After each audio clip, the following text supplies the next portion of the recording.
শ্রীমা ভাসিত শ্রীরামকৃষ্ণ শ্রীমা সারদা পর্ব ২৯।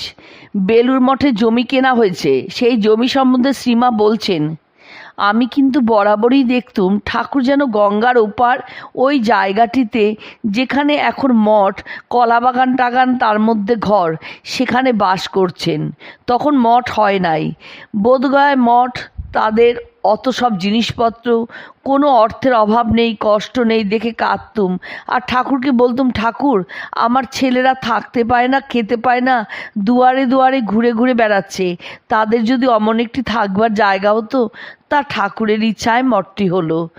ভক্ত মাকে প্রশ্ন করলেন, সত্যি কি ঠাকুর খান? শ্রীমা তাকে বললেন, হ্যাঁ, আমি কি দেখি না যে ঠাকুর খেলেন কি না? ঠাকুর খেতে বসেন, খান। কারুকটা দেখি তিনি খেলেন, কারুকটা হয়তো দৃষ্টিমাত্র করলেন। তা তোমারও কি সব জিনিস সবসময় খেতে ভালো লাগে, না সকলে জিনিস খেতে পারো? অমনি, যার যেমন ভাবভক্তি, ভক্তিটি প্রধান। কাশীপুরের জীবন সম্বন্ধে শ্রীমা একটি বিস্তৃত বিবরণ দিচ্ছেন। তিনি বলছেন, যোগীন চাটুর্যকে, নিত্যানন্দ স্বামীকে তার ছেলেরা বা শিষ্যেরা খুব সেবা করছে। পূর্ববঙ্গের তারা সব কাশীপুরে ঠাকুরকে সেবা ছেলেরা সব করত। তিনি তাদের নানা কথায় আনন্দে রাখতেন। বলতেন, একটু আনন্দ না পেলে ওরা কেমন করে পারবে। তিনি সব্বার মন বুঝে চলতেন। সেবার তেমন দরকার হতো না, হয়তো 10-12 দিন অন্তর একটু বাহ্য হতো, তবে রাত জাগতে হতো। খাওয়া তো বড় ছিল না, একটু সুজি, তাও ছেঁকে দিতে হতো। মাংসের জুস হতো। দুটো মরা কুকুর তার ছিবড়ে খেয়ে এই মোটা হলো। একদিন তখন অকাল আমলকি খেতে চাইলেন। দুর্গাচরণ নাগ মহাশয় 3 দিন পরে গোটা 2-3 আমলকি নিয়ে উপস্থিত হলো। বেশ বড় আমলকি। 3 দিন তার খাওয়া দাওয়া নেই। ঠাকুরের আমলকি হাতে ধরে কান্না। বললেন, আমি ভেবেছিলুম তুমি বুঝি ঢাকা টাকা চলে গেছো। আমাকে বললেন, ঝাল দিয়ে একটু চচ্চড়ি রেঁধে দাও, ওরা পূর্ববঙ্গের লোক, ঝাল বেশি খায়। আর সব রাঁধা ছিল। বললেন, একখানা থালায় সব বেড়ে দাও, ও প্রসাদ না হলে খাবে না। ঠাকুর তা প্রসাদ করে দিতে বসলেন। সেসব দিয়ে প্রায় এতটা খেলেন। তবে দুর্গাচরণ প্রসাদ পেল। তখন বাগানে খুব খরচ হয়। 3টা রান্না, ঠাকুরের একটা, নরেন্দ্রের একটা, অপর সবার একটা। চাঁদা করলে টাকার জন্য, তাই চাঁদার ভয়ে একজন আবার ভেগে গেল। পাপ গ্রহণ করে তার শরীরে ব্যাধি। বলেন, গিরিশের পাপ, ও কষ্টভোগ করতে পারবে না, তার ইচ্ছা মৃত্যু ছিল। সমাধিতে অনায়াসে দেহ ছাড়তে পারতেন। বলতেন, আহা, ওদের ছেলেদের একটা ঐক্য করে বেঁধে দিতে পারতুম। এতদিন তো এ বলেছে নরেনবাবু কেমন আছেন, ও বলছে রাখালবাবু কেমন আছেন, এই রকম ছিল, তাই অত কষ্ট দেহ ছাড়েননি।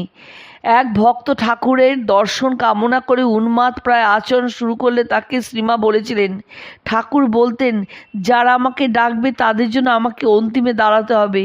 এটি তার নিজের মুখের কথা। তুমি আমার ছেলে, তোমার ভয় কি? তুমি কেন অমন পাগল হয়ে চলবে? এতে যে তার দুর্নাম হবে, লোকে বলবে তার ভক্ত পাগল হয়েছে। তোমার কি এমন করা উচিত যাতে তার দুর্নাম হয়? যাও, বাড়ি যাও, 10 জনে যেমন আছে, বেশ খাও দাও থাকো। যখন তোমার দেহ যাবে তখন তিনি দেখা দিয়ে নিয়ে যাবেন।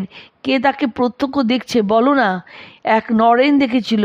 সেও যখন তার খুব ব্যাকুলতা, ওই সব দেশে, আমেরিকায়, তখন তিনি ঠাকুর তার হাত ধরে রয়েছেন বোধ করত, তাও কিছুদিনের জন্য।